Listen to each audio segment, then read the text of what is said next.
Welcome back, punkheads. I'm AJ Punk 15, and today I'm going to review the movie, written and directed by Wes Craven, A Nightmare on Elm Street.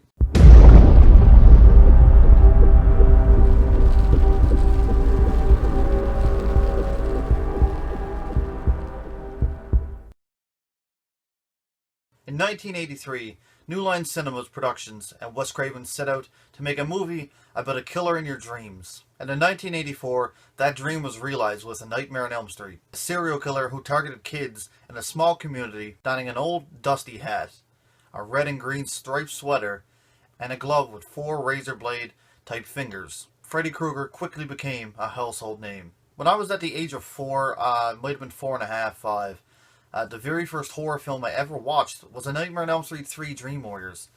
From that moment on, Freddy Krueger scared the shit out of me as a kid, and as I got older I realized his films, while may not be great throughout the series, the original first 2 or 3 are absolutely phenomenal. Wes Craven brought to life this evil, menacing dream demon type character and brought it into the real world and made us afraid to go to sleep. A Nightmare on Elm Street was one of those films when growing up that everyone knew about. Everyone knew who Freddy Krueger was, but was always afraid to watch it. The aspect of falling asleep and dreaming about this menacing demon type character who could kill you in your dreams, and if you die in your dreams, you die in real life, is a very scary thought. A Nightmare on Elm Street brought us these 4 kids in a small town of Springwood. The only thing these 4 kids had in common, besides being relatively close friends, is that they all had the same dream. And this dream was about a scarred up burnt man who wore razors for fingers. I don't know about you, but when I think about it now, it still gives me shivers the way that Wes Craven and Robert Englund were able to portray this character out of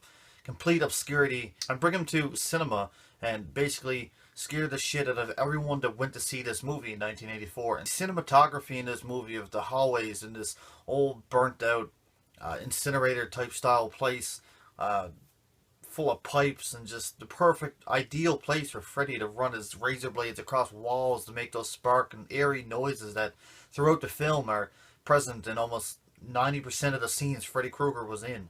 The way Wes Craven was able to write and direct the scenes in which are dreamlike, the face ripping off scene of Freddy cutting his fingers off, Freddy coming out behind the tree, and it's in the same shot where he's not behind the tree. The scene where Freddy's arms stretch extremely long down a back path of behind one of the character Tina's house. Hell, even that random goat at the very start of the movie. These are all signs of just things that made this movie just a little bit better and made it more scary and dreamlike, that when you fall asleep, this could actually happen to you as a kid or as a teen. The 1980s were full of slasher type style films, but I think A Nightmare on Elm Street and maybe 1 or 2 more actually stand above the rest. There's more storytelling. The characters are better developed. You actually start to care for these characters. You're not just waiting for these characters to get cut down one by one by one.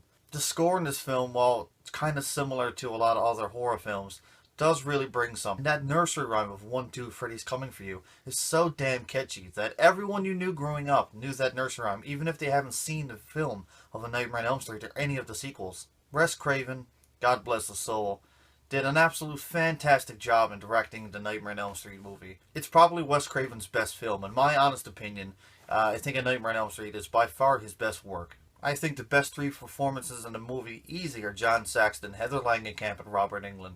Their performances as Nancy's father, and Freddy Krueger are bar none one of the best aspects of this film. They're so believable in the way that they brought this story to life. While we are introduced to a young Johnny Depp in this film, and I do believe it's his first film, I do feel like you could actually tell that it is his first film. While he did a good job, just didn't stand out compared to the other 3 characters. And I love the whole aspect of this bad boy who gets framed for a murder he didn't commit, basically because Freddy killed his girlfriend. Honestly, I cannot say enough about A Nightmare on Elm Street. To me, it's the perfect 80s slasher film. It stands above 95% of all slasher films made in the 1980s. It's one of the most memorable, it's one of the most creative, and it's one of the most imaginative films ever made. Now, I did review this many, many years ago when I started my YouTube channel, but I wanted to go back and redo it, mostly because I hated the videos I made back then. I didn't know what I was talking about, and I sat in front of a laptop and recorded myself talking really monotone like this. And I'm going to give Nightmare on Elm Street a 5 out of 5. I absolutely love Nightmare on Elm Street, and I think it's the best in the series. I think Robert Englund and Wes Craven brought something to the screen that nobody else could. And if we're going to thank Wes Craven for anything, it's definitely A Nightmare on Elm Street and Freddy Krueger. I mean, after this film, Freddy became this huge Hollywood icon, basically. He was on everything. Lunchboxes, shoes, shirts, toys, everything you name it, Freddy Krueger was on it. And I do believe that speaks volumes for the way that Wes Craven was able to bring us this character to life. Guys, really hope you enjoyed my review of A Nightmare on Elm Street. It's easily one of the most favorite films in my horror collection. If you have not watched A Nightmare on Elm Street, I highly recommend it. And as always, guys, take care, stay frosty, and never sleep again.